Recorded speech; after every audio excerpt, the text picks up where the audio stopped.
Good morning everyone. ఇవాళ మనం PRP గురించి డిస్కస్ చేసుకుందాం. పిఆర్పి అంటే ఏంటి? పిఆర్పి అనగా ప్లేట్లెట్ రిచ్ ప్లాస్మా.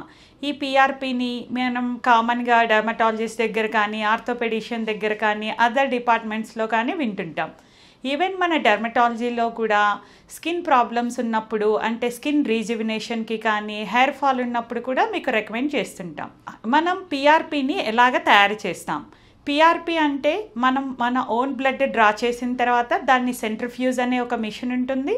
అందులో సెంట్రిఫ్యూజ్ చేసినప్పుడు నార్మల్ బ్లడ్ నుంచి మనం ప్లేట్లెట్ రిచ్ ఉన్న ప్లాస్మాని అండ్ ప్లేట్లెట్స్ యాక్టివేట్ అయినప్పుడు దాంట్లో ఉన్న గ్రోత్ ఫ్యాక్టర్స్, సైటోకైనిన్స్ రిచ్ ఉన్న ప్లాస్మాని యూజ్ చేస్తాం. Who are all the people suitable for the PRP? అందరూ అడుగుతారు, మేము పిఆర్పి తీసుకోవచ్చా అని చెప్పి. ఎవరైనా పిఆర్పి తీసుకోవచ్చండి. మేల్స్ అయినా ఫీమేల్స్ అయినా తీసుకోవచ్చు. అండ్ ఏజ్ కూడా ఎక్స్ట్రీమ్ ఏజెస్ తప్ప ఎవరైనా పిఆర్పికి తీసుకోవచ్చు. అండ్ నెక్స్ట్, ఇప్పుడు పిఆర్పి చేసుకోవడానికి ఎవరైనా అడ్మిట్ అవ్వాలా అని అడుగుతున్నారు. పిఆర్పి అన్నది ఓపీ ప్రొసీజర్. మీరు ఓపీలో వచ్చి మీ డాక్టర్ని సంప్రదిస్తే వాళ్ళు మీకు పిఆర్పి గురించి ఎక్స్ప్లెయిన్ చేస్తారు. మనకి పిఆర్పి ఎవరెవరికి తీసుకోకూడదు అంటే కాంట్రా ఇండికేషన్స్, ఎవరికన్నా యాక్టివ్ ఇన్ఫెక్షన్స్ ఉన్నప్పుడు కానీ, లేదు ఎవరిదన్నా ప్లేట్లెట్ కౌంట్ తక్కువ ఉన్నా, వాళ్ళు ఇంకేదన్నా యాంటీకోయాగులేషన్ డ్రగ్స్ అంటే మనకి హెపారిన్, వార్ఫరిన్ లాంటి డ్రగ్స్ వేసుకుంటున్నా, క్రానిక్ లివర్ డిసీజెస్ ఉన్న వాళ్ళకి కూడా యూజువల్గా మనం పిఆర్పీస్ డిఫర్ చేస్తాం. పిఆర్పీస్ మనకి ఇప్పుడు హెయిర్ ఫాల్ గురించి మేము యూజువల్గా చెప్తాం. పిఆర్పీస్ మనకి హెయిర్ ఫాల్కి ఎలాగా హెయిర్ ఫాల్ని ఎలాగ ప్రివెంట్ చేస్తోంది అంటే, పిఆర్పీలో నేను ఇందాక చెప్పినలాగా గ్రోత్ ఫ్యాక్టర్స్, సైటోకైనిన్స్ ఉంటాయి కదా, అది మనం స్పెసిఫిక్గా హెయిర్ స్కాల్ప్లోకి ఇంజెక్ట్ చేసినప్పుడు ఆ గ్రోత్ ఫ్యాక్టర్స్, సైటోకైనిన్స్ లోపలున్న సెల్స్ని యాక్టివేట్ చేసి హెయిర్కి కూడా ఒక స్టెమ్ సెల్ ఉంటుంది, దాన్ని బాగా డివైడ్ చేసి ప్రొలిఫరేట్ చేయడం వల్ల కొత్త హెయిర్ అన్నది వస్తుంది.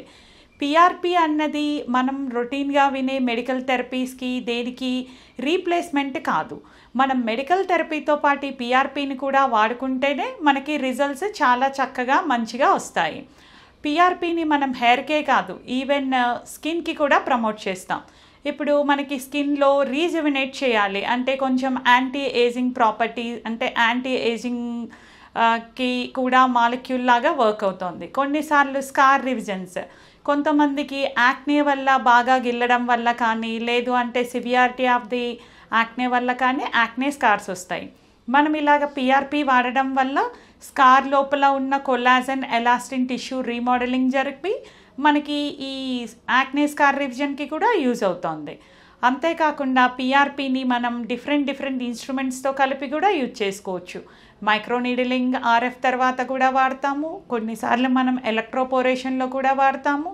కొన్నిసార్లు డెర్మాపెన్ని యూజ్ చేసి ఇంజెక్ట్ చేస్తాము. కొన్నిసార్లు యాజ్ సచ్ ఇన్సులిన్ సిరంజెస్లోకి కూడా తీసుకొని మనం పిఆర్పిని ఇంజెక్ట్ చేస్తాము. సైడ్ ఎఫెక్ట్స్, యూజువల్గా పిఆర్పి మన ఓన్ బ్లడ్డే కాబట్టి సైడ్ ఎఫెక్ట్స్ ఉండవు. But minor side effects like కొంచెం మనం పిఆర్పి తీసుకున్న సైట్లో పెయిన్ లాగా అనిపించవచ్చు, లేదు అంటే కొంచెం బ్రూయి అంటే స్కిన్ డిస్కలరేషన్ లాగా కూడా అనిపించవచ్చు. అండ్ ఎప్పుడన్నా మీరు పిఆర్పి తీసుకున్న సైట్లో కొంచెం డిస్కంఫర్ట్ లాగా అనిపిస్తే వెంటనే మీకు పిఆర్పి ఇచ్చిన డాక్టర్ని సంప్రదించండి. ఇంకొక ఇంపార్టెంట్ థింగ్, పిఆర్పికి వచ్చేటప్పుడు మనం ఏం చేయాలి, ఏం చేయకూడదని కూడా ఆలోచిస్తాం. పిఆర్పికి స్పెసిఫిక్గా ఏమి ఇన్స్ట్రక్షన్స్ అయితే ఉండవు. మంచిగా మనం పిఆర్పికి వచ్చే ముందు హాస్పిటల్కి మంచిగా తినేసి హైడ్రేట్ చేసుకొని రావాలి. మనం పిఆర్పి తీసుకునే 1 or 2 days ముందు ఆల్కహాల్ కొంచెం అవాయిడ్ చేయడం వల్ల కూడా మనకి హెల్ప్ అవుతుంది. సపోజ్ మనం పిఆర్పి చేసుకుంటున్నామంటే better to avoid the smoking also. నేను ఇందాక చెప్పినలాగా మన పిఆర్పి ట్రీట్మెంట్ని అదర్ మెడికల్ ట్రీట్మెంట్స్తో కలిపి తీసుకుంటే మనం మంచిగా ఎక్కువ రిజల్ట్స్ని ఎక్స్పెక్ట్ చేయొచ్చు. Thank you.